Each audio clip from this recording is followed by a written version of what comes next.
Hey les bambing, j'espère que vous allez bien, en tout cas moi ça va nickel. On se retrouve aujourd'hui pour une petite vidéo sur les deux derniers matchs de la Ligue des Nations. Le match pour la 3e place entre l'Allemagne et la France et la finale entre le Portugal et l'Espagne. Tout se déroulera le dimanche 8 juin. En tout cas, n'hésitez pas à venir nous rejoindre sur le site VIP et réseaux sociaux. Tout est à l'écran et en description. N'hésitez surtout pas à mettre vos pronostics, vos critiques positives ou négatives, votre petit pouce qui va bien pour faire monter la vidéo le plus haut possible.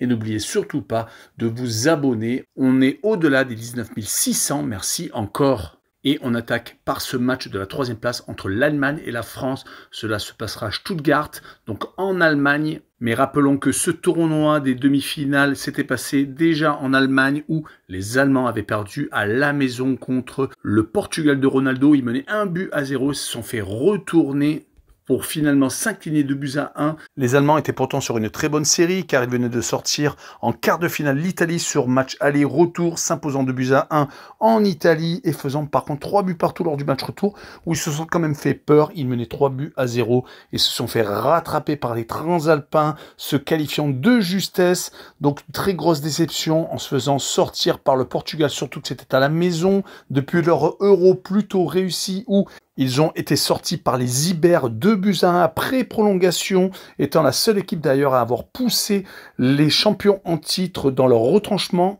Ils vont espérer battre les Français pour au moins finir 3e. Rappelons que lors du dernier match amical entre les deux formations, les Allemands ont réussi à s'imposer 2-0. Ils vont affronter les tricolores qui sont amoindris surtout offensivement et défensivement, avec des absents de marque comme Barcola et Dembélé qui ne pourront pas jouer donc ce match pour la 3e place. Ils avaient disputé par contre la demi-finale, mais ils se sont blessés.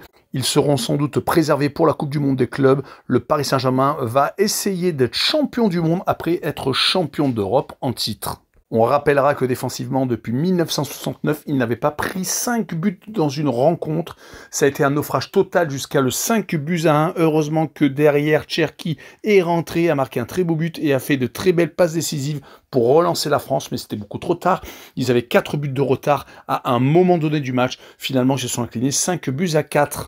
Il y aura donc quelques changements. L'Anglais ne jouera pas, je crois qu'il est blessé. Kaloulou sera également mis sur le côté. Il y aura des joueurs qui ont l'habitude peut-être un peu plus d'être dans la formation de Didier Deschamps. Ryan Cherki sera sans doute aligné derrière un trio composé de Mbappé, Désiré Doué et peut-être Kolo Muani. En tout cas, il ne faudra pas finir sur une mauvaise note. Mais sur ce match-là, je vois quand même l'Allemagne s'imposer 2-1 avec le draw no bet et le pari remboursé, c'est match nul. C'est une victoire sécurisée avec une cote à 1,79.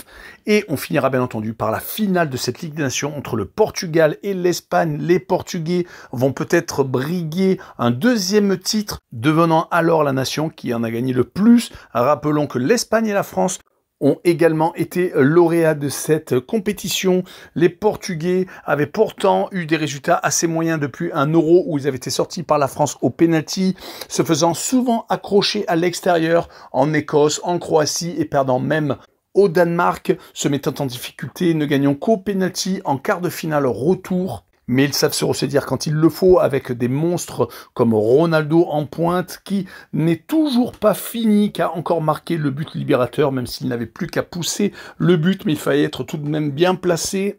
Ils vont rencontrer des Espagnols qui sont champions d'Europe en titre, qui ont gagné la dernière Ligue des Nations, qui sont encore en finale cette année, qui réussissent toujours de très bons résultats, même si cela passe des fois de justesse. Le 5-4 ne reflète peut-être pas obligatoirement le match, car les Français n'ont pas démérité, ayant plus de tirs, même de tirs cadrés, mais les Espagnols ont tout de même réussi à marquer 5 buts lors des 65 premières minutes, s'écroulant un petit peu sur la fin, mais l'essentiel était fait. Ils avaient eu du mal également en demi-finale, ne se qualifiant qu'au pénalty contre les Pays-Bas, après avoir fait 2 buts partout au match aller. Ils ont encore été accrochés au match retour, et donc s'en sortant encore au mental. Rappelons que lors du dernier Euro, ils ont gagné toutes leurs rencontres, devenant la première équipe à gagner 7 matchs lors des 7 rencontres de la compétition. Sur ce match-là, je verrai bien un but partout entre les deux équipes, mais avec le away no bet.